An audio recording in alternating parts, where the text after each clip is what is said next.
전통적인 그리스도인들의 그 예배 태도가 너무 진지해요. 뭔가 이 설교자와 팽팽한 긴장감이 이렇게 주고받아지는 느낌이 드니까 조금 저를 위해서 스마일링 좀 해주세요. 예, 너무 빡빡합니다. 찬양대원들, 우리 성가대원들 보고, 우리 성도님들은 찬양대원들 보면요 비장합니다. 여러분, 예배는 비장하기 위해 있는 것이 아니기 때문에 좀 편하게 그렇게 말씀을 좀 나누었으면 좋겠습니다. 오늘 본문을요 우리가 좀 쉽게 이해하기 위해서 제 경우는요 설교를 준비하기 이전에 그 본문을 이렇게 나열을 해봅니다. 그 나열을 한번 보시겠어요? 저렇게 나열을 하거든요. 그러니까 문장을 쭉 이렇게 가로로 세우는 게 아니라 세로로 문장들을 본문을 세워봅니다. 세워보면 그래요. 그는 교회의 머리다. 그가 근본이고 죽은 자들 가운데서 먼저 나셨다. 이는 친히 만물의 으뜸이 되려고 하십니다. 그리고 사실 개역 성경에는 이것이 번역이 되어 있지 않습니다만은 원래 헬라어에는 왜냐하면이라는 단어가 분명히 그 문장 안에 존재합니다. 왜냐하면 아버지께서 모든 충만으로 예수 안에 거하게 하시고 또는 하시기를, 그리고 난 다음에 그리고 카이라는 단어도 분명히 존재합니다.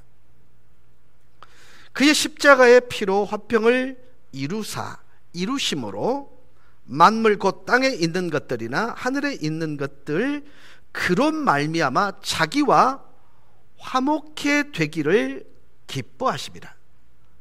이렇게 문장을 이렇게 배열해 놓고 보면 여기서 설교를 할 수 있는 주석적인 아웃라인이 잡혀요. 지금 저는 예수님에 관한 얘기를 지지난주부터 계속해서 우리가 배워오고 있습니다. 이것은 이론이 아닙니다. 내 믿음의 내용이 이래야 됩니다라는 것, 믿음의 대상에 대한 바른 이해는 나를 더 큰 존재로, 내 믿음의 크기가 내가 믿는 하나님의 크기이듯이 그 부분을 더 견고하기 위해서 지금 여러분들에게 이러한 내용들, 하나님에 관한 것, 예수 그리스도에 관한 기본적인 것을 여러분과 나누고 있습니다. 오늘은 교회 머리 대신 예수 그리스도, 너무나 상식적이고 잘 알고 있는 내용입니다만은 아닙니다. 여러분이 이해한 것보다 더 훨씬 더 깊이가 있는 말씀이에요. 그래서 오늘 그 부분들을 온전한 결론과 적용을 끄집어내기 위해서 주석적인 아웃라인을 이렇게 잡아봤습니다. 첫째는 그리스도께서는 교회의 머리이시다. 그 이유는 두 가지입니다. 만물의 근본, 그 모든 것들의 시작이시기 때문입니다. 그리고 동시에 그분은 유일한 부활이시기 때문에 그렇다. 두 번째, 그 부활 사건의 결과로 우리가 15절에서 17절까지를 통해서 하나님이 창조주다, 모든 만물이 존재하는 시작점이자 보존자라는 사실들을 실제로 증명해 보인 사건이 예수님의 부활 사건이다라고 말씀을 드릴 수 있어요. 큰 두 번째는 예수 그리스도께서 온 만물의 으뜸이시며 교회의 머리시다. 그 이유가 두 가지입니다. 하나님께서 모든 충만으로 예수 안에 거하게 하시기를 기뻐하신다. 두 번째는 만물을 그런 말미암아 자기와 화목해 하시기를 기뻐하셨기 때문이다. 그리고 동시에 그 화목해 하는 방법은 예수 그리스도의 십자가의 죽으심이다, 피 흘리심이다라고 말씀을 합니다. 그래서 이 부분들을 주석적 아웃라인을 잡고 제가 이쪽 저쪽의 모든 사본들과 그리고 원어를 동원해서 이렇게 번역을 이렇게 해봤습니다. 예수 그리스도께서는 교회의 머리이십니다. 그 이유는 그가 모든 만물의 시작이고 근본이시며 또 죽은 자 가운데서 가장 먼저 부활하신 분이시기 때문입니다. 그리스도의 부활 사건의 결과로 그리스도께서는 친히 만물의 으뜸이신 사실을 천명해 보이셨습니다. 예수 그리스도께서 온 만물의 으뜸이시며 교회의 머리 되신 첫 번째 이유는 하나님께서 모든 충만을, 모든 존재하는 것들의 부요와 충만으로 예수 안에 거하게 하시는 것을 기쁘게 하시기 때문에, 그러니까 모든 것이 예수 안에 있는 것이 기쁨이기 때문이다. 두 번째, 그리스도의 십자가의 피로 화평을 이루심으로 만물 곧 땅에 있는 것이나 하늘에 있는 것들을 그런 말미암아 하나님과 화목케 하기를 기뻐하셨기 때문이다. 이렇게 말씀을 해석할 수 있습니다. 그래서 저는 오늘 18절에서 20절 사이에 예수님의 이 땅에 오신 인카네이션, 즉 예수님의 성육신, 십자가, 부활, 화목, 교회의 머리 되심, 만유의 주 되심, 그러니까 그리스도를 통해서 우리가 누리고 있는 구원의 기쁨에 관련된 가장 중요한 핵심 단어들을 이 짧은 문장 속에 다 집어넣었어요. 그러니까 오늘 제가 설교를 하고 지친 몸을 이끌고 서재에 딱 갔더니 우리 주은이가 또 소리 지르셨죠 그러더라고요. 그러면서 뭐라 그러냐면, 소리 지른다고 듣는 거 아닙니다. 그래서 소리 지르지 마세요. 그래서 오늘 소리 안 지르려고 내가 치열하게 노력하고 있습니다. 그러니까 중요하다 여기시면 고개를 끄덕여 주시면 제가 소리 안 지릅니다. 멀뚱멀뚱 눈만 뜨고 있으니까, 이러고 있으니까 제가 소리 못 알아듣는구나 해서 소리 지른 거니까. 그러니까 못 알아들어도 끄덕이셔요.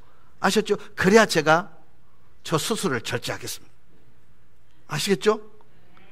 여러분은 소리 안 지르게 하는 것 아죠? 네. 오늘은 정말 중요한 개념들이 오늘 본문 속에 녹아져 있습니다. 그래서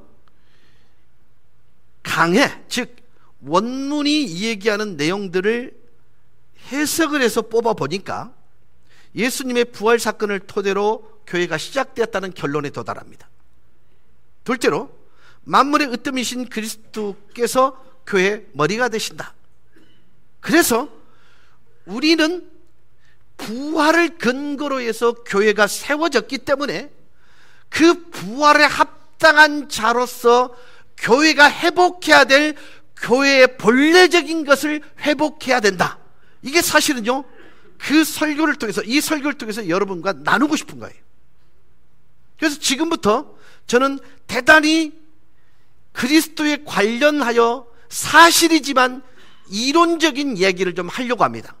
그리고 진짜 설교는 적용해서 여러분과 말씀을 나누려고 합니다. 그러니까 앞에 부분은 좀 뭐하다? 좀 지겹다. 각오하십시오. 근데 졸지는 마셔야 될 내용인데 너무 중요한 내용이기 때문에 졸면 안 된다. 아시겠죠? 자, 시작하겠습니다. 제가 이 본문을 통해서 여러분에게 나누고 싶은 설교는 이렇습니다. 제목은 교회의 머리신 예수 그리스도입니다. 서론을 이렇게 시작할 것입니다. 기독교는 종교가 아니다. 이제 여러분 기대감이 오셔야 됩니다. 아니, 이런 식으로. 둘째, 본문을 통해서 그리스도께서는 몸인 교회의 머리 되신다. 첫 번째, 두 번째 이유. 그래서 그 두 번째 그 근거를 통해서 교회라는 공동체는 전혀 다른 유기적인, 살아서 움직이는 공동체다. 그리고 그 모든 것은 부활 사건을 통해서 이루어진 것이다. 이게 첫 번째입니다. 두 번째, 예수 그리스도께서 온 만물의 으뜸이시면서 교회의 머리시다. 이유가 첫 번째, 두 번째이고요. 주님께서 지셨던 그 지심으로 부활 사건을 근거로 해서 교회가 시작되었다고 한다면 그 부활, 그리스도께서 십자가에 죽으시고 살아남을 통해서 이루신 게 뭐냐면 화목입니다. 이해가 되셨어요? 그러면 교회의 본질이 뭐다? 화목케 하는 것입니다.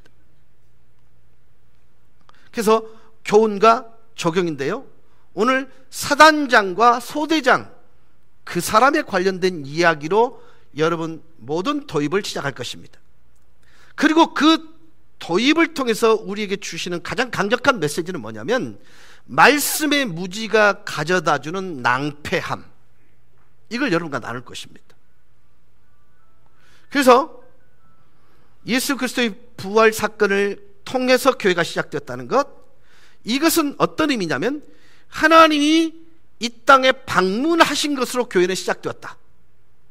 그 다음에 귀하고 영광스러운 그리스도의 몸이 무엇을 기초로 해서 세워졌는가? 그거 역시 화평케 하는 그런 아름다운 복음으로 시작되었다. 이런 내용으로 쭉 내려갈 것입니다. 그리고 정말 중요한 얘기를 할 것입니다. 하나님의 은혜, 여기 하느님의 은혜라고 표현했습니다. 하느님의 은혜와 부처님의 은덕, 이것은 김수환 추기경이 봉덕사라는 곳에 4월 초파일 날 방문하셔서 이렇게 말씀하셨습니다. 이 모든 것이 부처님의 은덕과 하느님의 은혜로 이루어진 일입니다. 이게 얼마나 허망된 얘기인지에 관한 얘기를 하면서 그리스도 예수의 복음이 그렇게 치부될 것이 아니라 온 우주를 흔드는 사건이기 때문에 함부로 하나님의 은혜라는 용어를 써서는 안 된다는 것을 말씀을 나누고 기도하고 마무리할 긴데, 오늘은 첫 번째 그 적용까지만 하고 두 번째 적용, 세 번째 적용은 다음 주에 합니다. 들어가겠습니다. 오늘 본문은 사도 바울이 골로새서 1장 15절에서 17절에서 예수 그리스도에 대한 소개를 연장선상에 놓고 이제는 우주적인 예수 그리스도를 교회 머리라는 것으로 구체화해서 설명을 시작하는 본문입니다. 즉 온 우주적인 시각에서 이제는 교회로 초점을 옮기면서 예수 그리스도의 모습을 설명하는 본문이 오늘 본문입니다.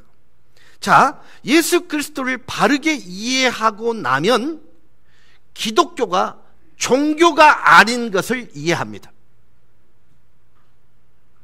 기독교로 개종했다, 개종한다는 식의 표현은 성경적으로는 옳지 못한 표현입니다. 영적으로 죽었다가 예수님 믿고 살아나게 되었다든지, 그리스도의 몸된 교회 밖에 있다가 예수 믿고 교회의 한 지체가 되는 경험을 했다든지, 참 고상한 설명을 지금 하고 있는 것입니다. 그리스도와 무관한 상태에 있다가 그리스도를 믿고 그리스도와 하나 되는 신비롭고 복된 경험을 하게 되는 것이지, 예수를 믿는 것을 종교를 바꿨다는 식으로 대치할 수 없다를 얘기하는 것입니다. 그 이유는요, 예수 그리스도께서 독특하신, 그리고 유일하신 예수 그리스도 그분과 비슷한 존재가 없기 때문입니다. 여기서 소리 질러야 되는데요, 여러분, 이게 정말 놀라운 사실인데요, 우리는 그걸 인식을 못하는 거예요.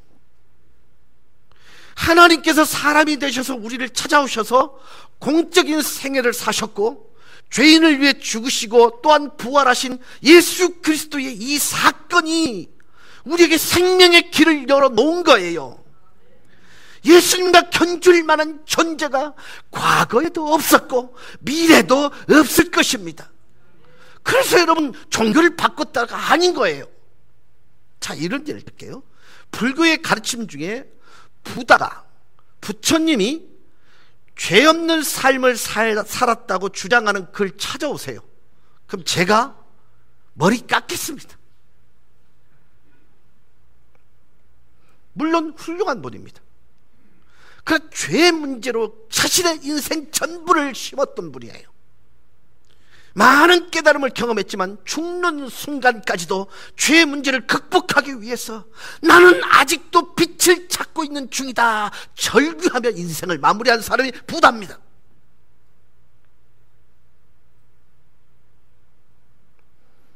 여러분, 힌두교에 죄가 없다고 하면 그것은 힌두교가 더 이상 아닙니다. 마호메트는 코란에서요, 자신이 죄인이기 때문에 용서를 필요로 했음을 밝히고 있으면서 실제 그의 삶이 얼마나 죄인이었던가를 증명하는 사실이에요. 달라이 라마, 그는 스스로 이렇게 말합니다. 자신이 부처의 14번째 환생이라고 주장합니다. 자기가 라마들 중에서 최선의 라마는 아니지만 그렇다고 최악의 라마가 아니다, 이렇게 얘기했단 말은 무슨 얘기냐면 그의 생각은 상대적이고요, 자신의 신분 역시 완벽에는 결코 이르지 못하는 제한적 존재라는 걸 스스로 인정한 거예요. 양심이 있으니까. 우리 모두가 사람들이 다 지어내고 자신들이 원하는 바, 즉 종교의 교주에 제한된 모습을 드러내고 있을 뿐입니다. 그런데 어떻게 그게 같을 수 있냔 말이에요. 개종했다는 말이 맞지 않은 것입니다. 유일한 진리이기 때문에 그렇습니다. 배타적이라 해도 저 할 말 없습니다. 그러니까 이것이 진리인 걸요.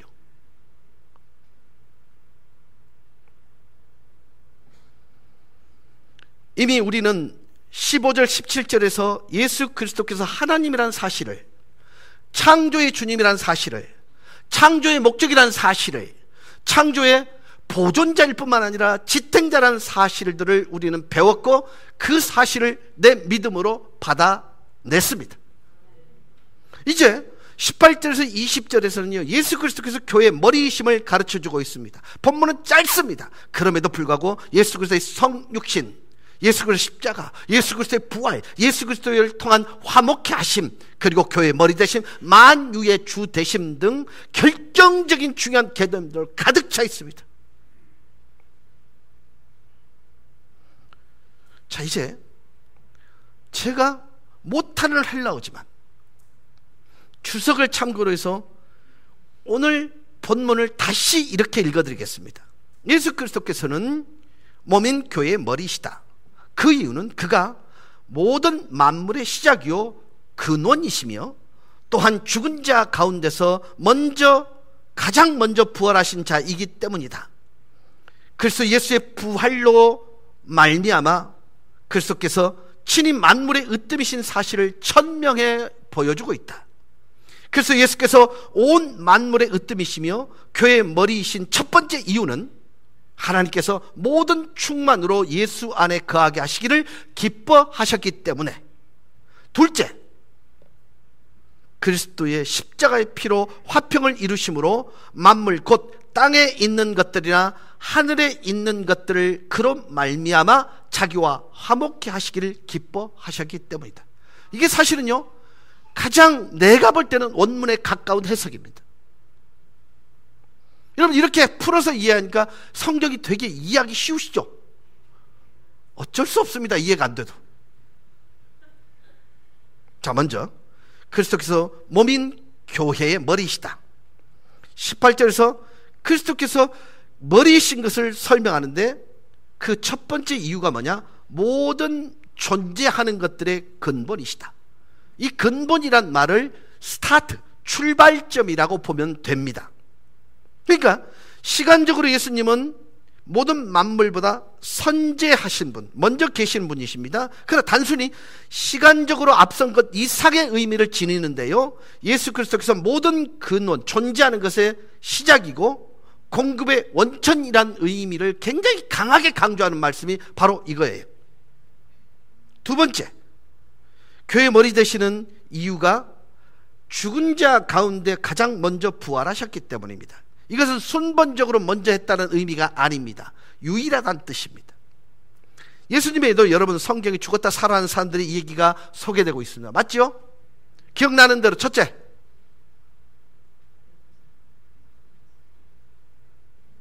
나사로. 둘째, 야이로의 딸. 기타 등등. 근데 물을게요. 죽은 사람을 예수님께서 살리셨는데 예외 없이 또 죽었습니다.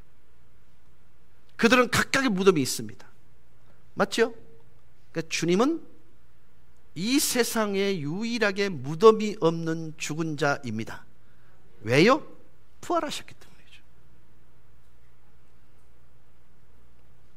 그리고는 그 이름을 믿는 모든 사람에게 예수 그리스도께서 경험하신 같은 부활을 약속하셨습니다. 그 약속의 결정체가 뭐냐면 당신이 부활하셨다는 것입니다. 여러분, 그분의 부활의 능력이라면 뒤이어오는 모든 그리스도를 주라고 시인하는 사람들, 예수를 주라고 시인하고 그리스도를 고백하는 사람들에게는 부활이 선물로 주어질 것입니다. 자, 사도 바울이 말하고 있는 바를 바르게 이해하셔야 되는데요, 예수 그리스도께서 부활하심으로 교회의 머리가 되셨다, 이 말씀의 의미를 정확하게 기억하셔야 교회가 배타적일 수밖에 없음을 여러분이 이해하실 것입니다. 자, 교회의 출발점이 그리스도의 부활이라는 전제를 갖는다면 교회는 예수 그리스도를 믿는 사람들만이, 즉 예수 그리스도를 믿고 구원받은 사람만이, 즉 예수 그리스도를 믿고 부활에 참여한 사람만이 그리스도의 몸된 교회를 구성하게 되고, 그래서 예수께서 그 교회의 머리라는 의미입니다.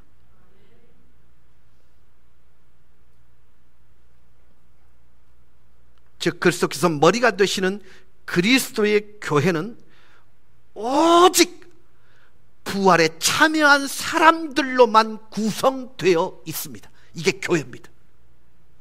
자, 쫄지요? 그럼 나는 진짜인가? 그러나 여러분, 이것은 사실입니다. 예수 그리스도께서 첫 열매가 되셨다는 말은 두 번째 열매, 세 번째 열매, 그 뒤를 이어서 부활에 참여한 사람들만이 교회의 구성원이 된다는 것입니다. 그를 믿는 사람이 주를 지어 부활에 참여하고 교회의 일원이 된다는 것입니다. 또한 이 말씀이 분명히 시사하는 사실은요, 지금까지 교회가 존재하지 않았다는 뜻입니다. 그분이 교회의 머리가 되셨다는 말의 의미, 그 교회의 머리가 되신 근본적인 사건이 뭐다? 부활입니다. 그렇죠? 그럼 지금까지 교회는 이 땅에 존재하지 않았다? 맞죠? 대답하셔도, 내가 이렇게 확실 있게 할 때는요 대답하셔도 괜찮아요. 맞죠? 자, 한번 물어볼게요. 마태복음 16장 16절에 주는 그리스도시요 살아계신 하나님의 아들입니다는 이 고백을 베드로가 하죠. 그때 주님께서 뭐라고 합니다. 네 고백 위에 내가 교회를 세우겠다 그랬어요. 이 세우겠다는 동사는요 미래형입니다. 예언적 약속이죠. 그래서 분명히 네 고백 위에 내가 교회를 세우겠다는 말에 그 고백 속에 담겨져 있는 것은요, 그리스도 예수의 부활 사건을 통해서 약속하신 성령 하나님께서 오순절 강림하심으로 교회가 시작되게 할 것이다라는 내용을 담고 있는 거예요. 이해가 되셨습니까?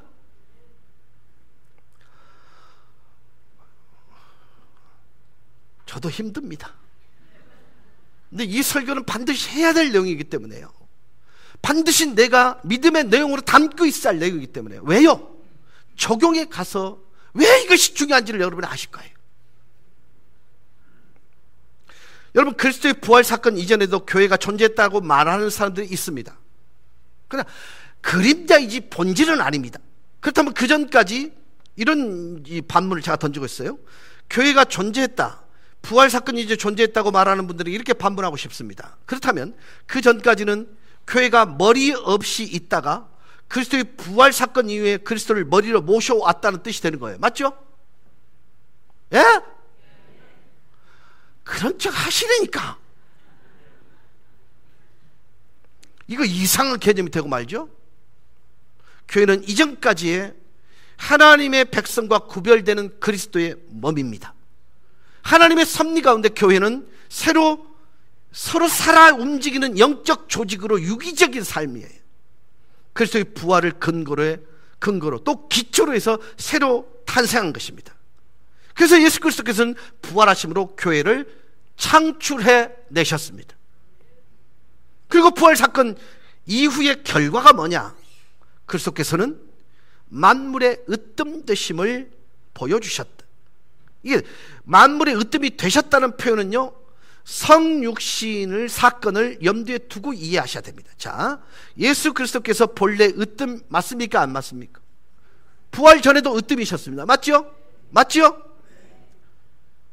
그러니까 어떤 시점이 되었어야 으뜸이 되셨다는 그런 개념이 아닙니다. 예수 그리스도께서는 본래 창조의 하나님이시고 창조의 목적이시고 창조의 보존자일 뿐만 아니라 지탱자이십니다. 근데 성육신 하셔서 이 땅에 찾아오신 예수 그리스도, 십자가에 죽으셨다가 다시 부활하심으로 과연 예수께서는 만물의 으뜸 되시는 그 사실들을 입증한 사건이 부활입니다. 그걸 지금 얘기하고 있는 거예요. 남이 아멘 하니까 얼떨결에 아멘 하셔도 그게 복이 되라고 믿습니다. 왜요? 아멘하여 하나님께 영광을 돌릴지다 그랬으니까요. 자, 그런 의미에서 부활을 통해 당신의 진짜 모습을, 즉 우주의 으뜸이라는 사실들을 천하의 우주에 천명하셨습니다. 모든 사람들이 눈으로 보고 예수 그리스도께서 만물의 으뜸이라는 사실을 확인할 수 있도록 보여진 사건이 부활입니다. 그 부활 사건을 통해서 교회가 생겨났고 그 교회의 머리가 그리스도란 뜻입니다. 자, 그렇다면 예수 그리스도께서 온 천하 만물의 으뜸이시며 교회의 머리다 할 때 19절에서 20절에서는 그 이유를 설명해 줍니다. 19절에서 왜냐하면이라는 그 번역이 빠져 있습니다만은, 왜냐하면 하나님께서 모든 충만으로 하나님 안에, 예수 그리스도 안에 거하시는 걸 기뻐하기 때문에, 즉 사람의 몸을 입고 오신 이 땅에 오신 예수님 안에도 하나님이 가지고 있는 모든 신성의 완벽함이 그대로 있기 때문에 기뻐하셨다, 이 말입니다. 그러니까 인간의 몸을 입고 오셨음에도 불구하고 예수 그리스도 그분 속에는 하나님의 모든 충만이 다 있다라는 얘기예요. 즉 성육신의 사건을 하나님께서 기쁘게 여기셨다. 그것은 100%의 하나님이 100%의 인간의 모습으로 인간 역사를 방문해 오신 사건으로 하나님께서는 기뻐하신다, 이렇게 얘기하고 있는 거예요. 그리고 성육신하신 예수 그리스도께서 하나님과 동등한 신성을 유지하고 있음을 밝혀줍니다. 자, 두 번째 이유는 뭘까요? 하나님 아버지께서 만물을 그리스도로 말미암아 자기와 화목케 하시기를 기뻐했기 때문입니다. 즉 그리스도를 죽이시면서까지 우리 인간과 가까워지고 이제는 서로 교감할 수 있고 교제할 수 있는 사건이 하나님이 원하셨던, 가장 원하셨던 프로젝트예요. 마스터 플랜이에요. 그러니까 이 화목의 사건을 디자인하신 분이 누구예요? 하나님이세요. 이루신 분도 누구예요? 하나님이세요. 그것이 그리스도의 부활 사건으로 인해서 완성되었기에 기뻐하시는 것입니다. 자, 여러분, 화목의 방법은 단 한 가지밖에 없습니다. 십자가의 피를 통한 화평입니다. 그러면 화목과 화평의 개념은 그 앞에 뭐가 전제가 되어야 하면 원수 대비 전제가 되어야 합니다. 우리는 범죄함으로부터, 하나님으로부터 멀어졌습니다. 그리고 스스로 하나님과 원수가 되었습니다. 근데 십자가 피를 통해서 화평을 이루심으로 하나님께서 화목해 하셨습니다. 자, 여기까지가 이론입니다. 그리고 우리가 믿어야 될 믿음의 내용입니다. So what? 그래서 어쨌단 말입니까? 이 사실이 나에게 어떤 영향을 주느냐가 너무너무 중요합니다. 내가 교회 한 일원으로서, 멤버로서, 그 부활에 동참한 한 사람으로서, 교회의 유기적인 한 멤버로서 이 사실을 어떻게 적용시킬 것인가, 이게 중요합니다. 자, 여러분, 예수 그리스도가 나에게 어떤 존재인가를 이해하는 것은 우리 인생에서 너무너무 중요한 과제입니다. 또한 교회 머리이신 그리스도와 그리스도의 몸인 교회와의 관계를 바르게 이해하고 신앙생활해 나가는 것 너무너무 중요합니다. 이 부분에서 혼돈을 갖게 되면 그리스도인의 삶에 커다란 장애 요소로 작용이 됩니다. 자, 지금부터는요, 정말 엉뚱하지만 잘 들으셔야 될 예화입니다. 사당장님과 부관인 소희가 기차 여행을 하고 있었습니다. 기차 객실 앞에는 할머니 한 분과 너무너무 청순한 그 할머니의 손녀 아가씨가 같이 타고 갔습니다. 젊은 중이는 설레는 가슴을 어찌할 수 없었습니다. 네 사람이 서로의 품위를 유지하면서 이런저런 대화를 주고받으며 여행을 하는데 갑자기 기차가 깊은 터널을 통과합니다. 아무것도 보이지 않는 지륵 같은 상황이 됩니다. 어둠과 함께 정적만 감돌고 있는 순간 쪽 하는 소리가 들려도 짝 하는 소리가 동시에 납니다. 쪽은 뽀뽀하는 소리요, 짝은 빠말때기 맞는 소리였습니다. 그 상황이 벌어지니까 너무너무 이상한 분위기가 어색합니다. 네 사람은 모두 입을 다문 채 마치 아무 일도 없는 것처럼 앉아 있었습니다. 근데 방금 벌어진 사건에 대해 네 사람은 각각의 다른 생각을 하고 있었습니다. 할머니가 감히 말이야 젊은 소희가 이쁘고 이쁜 우리 손녀딸에게 뽀뽀했다는 생각에 아주 언짢았습니다. 그래도 손녀딸이 용감하게 그 소희의 빠말대를 때렸다는 사실에 위로를 받습니다. 사단장, 자기 부관이 너무나 용감하게 젊은 아가씨에 뽀뽀했다는 사실에 부관의 사내다움에 너무 기분이 좋았습니다. 근데 자기가 뺨 맞은 건 이해할 수가 없었습니다. 아직도 못 웃는 사람은 병 있는 사람입니다. 그 아가씨, 할머니가 중이의 뺨을 때렸다는 것이 마음에 조금은 걸리지만 잘생긴 청년의 뽀뽀를 받고 이게 뭐 잘못 기뻤습니다. 젊은 중이는 너무너무 행복했습니다. 아가씨의 뽀뽀도 하고 자기 상간에 빠말때가 쉐리는 걸 봤으니까 너무너무 행복했습니다. 지금 제가 뭘 설명하려고 이렇게 얘기했냐면요, 말씀의 무지가 가져다주는 낭패에 관련된 얘기를 하려고 합니다. 하나님의 말씀에 대한 무지, 하나님의 말씀에 대한 바른 이해를 거부하는 현상은요, 마치 깊은 캄캄한 터널을 통과하는 것과 비슷합니다. 사단장이 그 어둠 속에서 뺨을 맞고 가진 짓을 다 해도 그저 당할 수밖에 없었습니다. 여러분, 그리스도에 대한 명확하고도 정확한 이해 없이 그래서 예수께서 교회의 머리라는 가르침이 실제적으로 무엇을 의미하는지 제대로 깨닫지 못하고 경험하지 못하면 우리는 터널 속에 낭패를 당한 것 같은 경험을 하고 있는 것입니다. 나 개인적인 신앙생활, 그리고 내가 속한 교회 안에서의 신앙생활을 염두에 두고 세 가지를 적용하려고 합니다. 그래서 너무 시간이 오래됐기 때문에 한 가지만 말씀을 나누며 오늘 결론을 내리고자 합니다. 첫째, 우리가 배울 첫 번째 원리, 예수 그리스도의 부활 사건을 기초로 교회가 시작됐다는 사실입니다. 즉 예수님의 부활을 근거로 그 사실을 기초로 그리스도의 교회가 시작되었다. 즉 하나님의 방문으로 시작된 교회, 하나님의 방문을 통해서 하나님께서 성육신하셔서 우리와 함께 생활하시고 함께 대화하시고 우리를 가르치셨습니다. 그리고 나아가 우리 죄를 대신 담당하시고 십자가에서 순환당하시고 돌아가시고 그리고 능력과 영광 가운데 부활하신 그 사건을 기초로 명국 교회가 세워졌다는 사실을 분명하게 믿어야 되고 이해하셔야 됩니다. 여러분, 이 사건은 그저 그렇고 그런 사건이 아니에요. 정말 중요한 의미를 갖습니다. 여러분, 믿는 사람들 중에는요, 우리 동네에 어떤 목사님이 와서 교회 하나 차렸대 이렇게 말하는 분이 있어요. 신당 개업했대 이렇게 말하시는 거예요. 여러분, 영혼들을 그리스도께 인도하기 위한 사업이 시작된 것입니다. 믿지 않는, 예수님을 안 믿는 사람들이 어떻게 생각하든 상관없습니다. 그러나 그들이 교회에 대하여 갖는 이미지에 대해서는 우리 책임이에요. 그렇죠? 우리 책임이에요.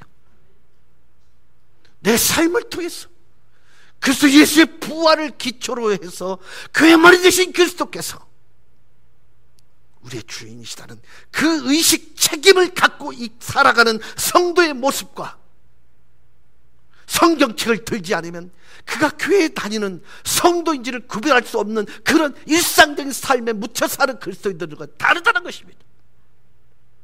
신하일이 표현한 것처럼요, 일요일만 빨간 글씨 속에 하나님을 가둬둬버리고 검정한 글씨 속에 우리가 자유로운 삶을 살고 있다면 우리는요, 이 사실이 믿음으로 작동하고 있지 않은 것입니다.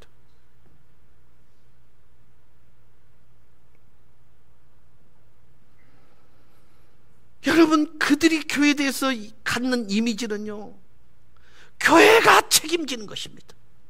교회는 그리스도의 부활 사건을 근거로 해서 생겨났습니다.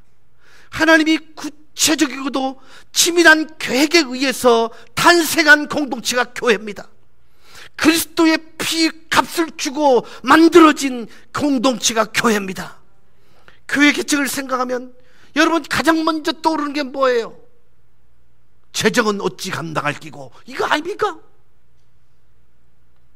여러분, 이거 절대로 소홀히 여기서는 안 되는 부분이 맞습니다. 가서 전세를 어떻게 얻지? 어디에 얻지? 매월 사용료는 어떻게 감당하지? 여러분, 현실적인 문제 자체를 부인할 수 없습니다. 그러나 이 교회는 그리스도의 피값을 주고 사셨으며 그리스도의 부활이라고 하는 영광스러운 사건 위에 기초하고 있는 교회임을 가슴 가득히 이해하며 교회를 개척하지 않는다면 본질이 사라지고 마는 것입니다. 귀하고 영광스러운 그리스도의 몸, 그래서 그분은 부활하셔서 교회의 머리가 되셨습니다. 주님께서는 많은 돈을 가지고 교회를 시작한 것 아닙니다. 많은 책을 쓰신 후에 교회를 시작한 것 아닙니다. 많은 병자를 고치신 후에 교회가 시작되는 것이 아니고 교회 머리가 되신 것 아닙니다. 주님께서 죄인을 위해 죽으시고 그분을 믿는 사람들을 의롭다 해 주시기 위해 부활해 주셨습니다. 그리고는 믿는 영혼을 가지고 당신의 몸이 교회로 구성되셔서 친히 당신께서 그 머리에, 그 교회의 머리가 되셨습니다. 그러니 교회는 얼마나 귀하고 영광스러운 그리스도의 몸인지. 근데 이해하기 어려운 일들이, 우리의 마음을 아프게 하는 일들이 우리 주변에서 일어납니다. 교회가 개척되고 1년 또는 2년이 지나고 나서 교회가 문을 닫았다는 슬픈 소식이 가끔 들려옵니다. 여러분, 그 이유가 정확하게 무엇인지 우리는 확실히 발견해야만 합니다. 그리스도의 능력의 부활을 근거로 세워진 교회가 문을 닫을 수 있는가? 아닙니다. 불가합니다.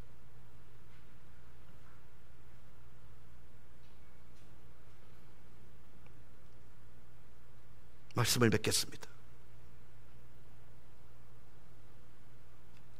그래서 예수께서 교회를 교회되게 하는, 교회와 세상을 다르게 하는 것은 거룩입니다. 그 거룩을 다른 말로 표현하면 구별입니다.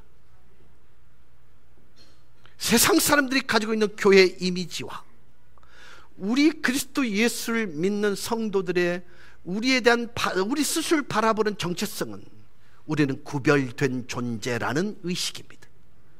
그 삶을 우리가 세상 사람들 앞에 살아내는 것을 통하여 부활에 참여하는 자들이 이 비어진 자리를 채우는 영광스러움에 이르러야 교회가 교회됨을 만천하 가운데 선포하는 것과 같습니다. 여러분, 그리스도인이 누구냐? 다르게 생각하고 다르게 말하고 다르게 사는 것을 통해 구별되어지는 존재가 우리 그리스도인들이다. 왜요? 우리 머릿속에는 이 교회는 그리스도의 부활을 기초로 해서 그리스도 예수가 머리 된 것이 우리 교회이기 때문에 그리스도의 몸 된 교회는 구별된 공동체여야 한다. 그 구별은 거룩이다. 여러분의 삶을 통해 이 아름다움이 증명되어지고 들켜지기를 주 예수 그리스도 이름으로 간절히 축원합니다. 찬양하십시다.